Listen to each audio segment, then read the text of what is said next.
stampa. This morning, many of us have seen content shared on the social platform representing former U.S. President Barack Obama and his wife as the monkeys. This is something that was published by U.S. President Donald Trump on his Truth account.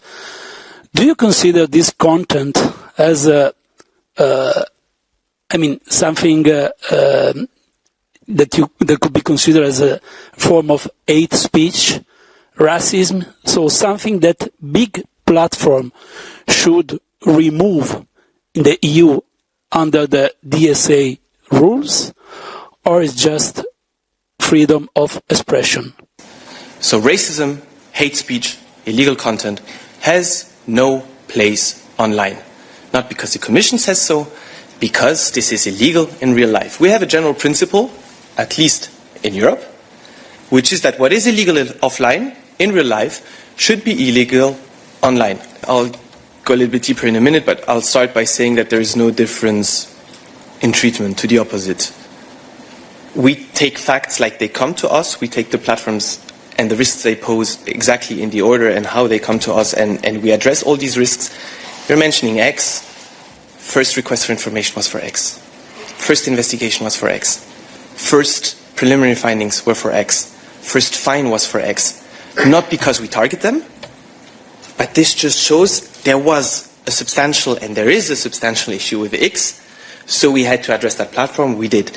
We are doing the investigations in parallel with all of them, be it Asian platforms, be it American platforms, or be it European platforms, because let's not forget that a third of the investigations that are ongoing are against European platforms.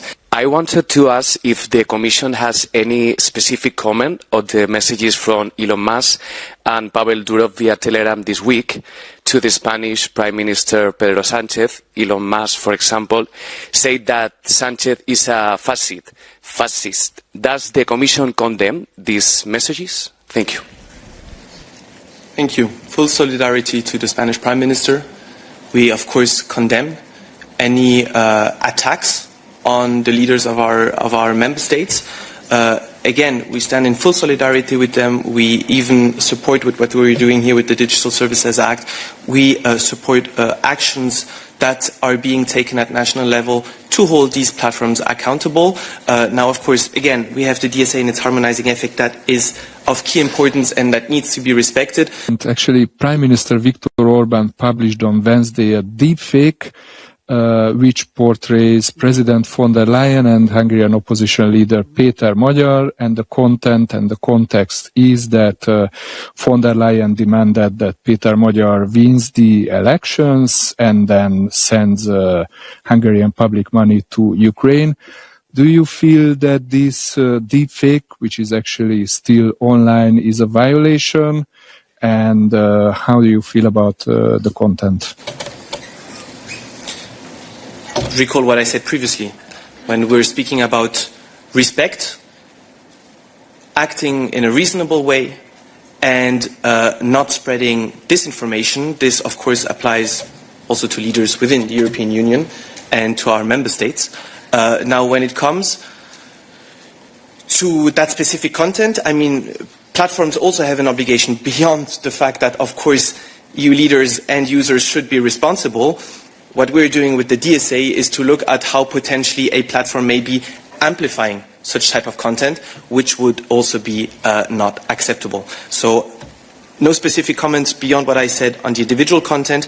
We, of course, take it from a platform's perspective, but we ask, of course, and we expect from EU leaders to treat everyone with respect and to post in a reasonable way and not to spread disinformation.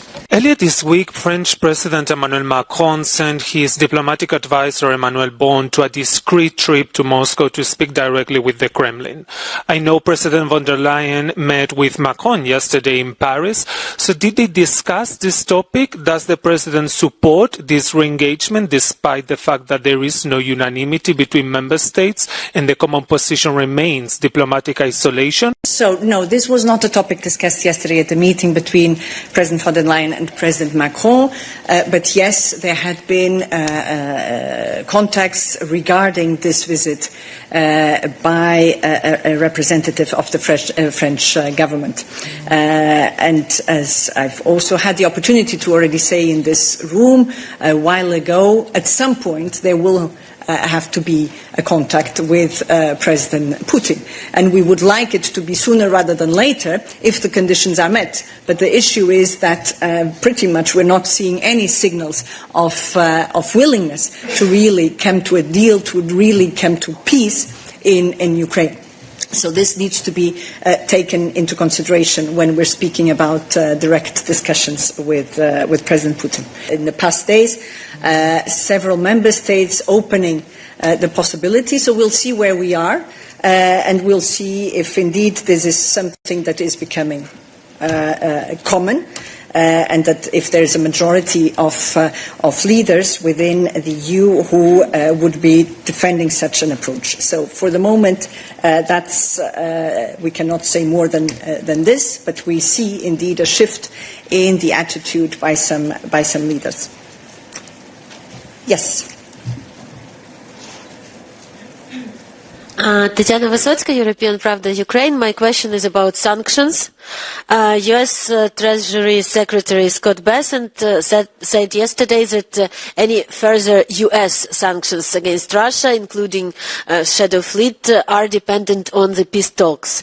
And I'm wondering, maybe the delay with the announcement of the 20th package of sanctions by the Commission is also linked to the peace talks. Maybe sanctions are used as a leverage at the peace talks with Russia.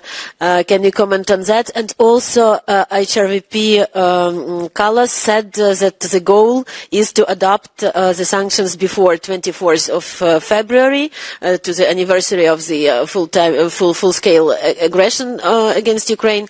Is this target still realistic? Because it's only a little bit more than 2 weeks left to the date. Thank you. Thanks. Sanctions, we see sanctions as one means to indeed putting pressure on Russia to come to the negotiating table. So as a means to eventually have a condition to achieve the peace, the so much desired and longed for and deserved peace in Ukraine. So we are working very actively on the 20th package of sanctions. We had said that this should be ready soon. So let's see when exactly all the conditions are there for the adoption. But I can confirm that indeed, also in the past days, a lot of work has been going on this 20th package of sanctions. So I think we could expect it rather soon.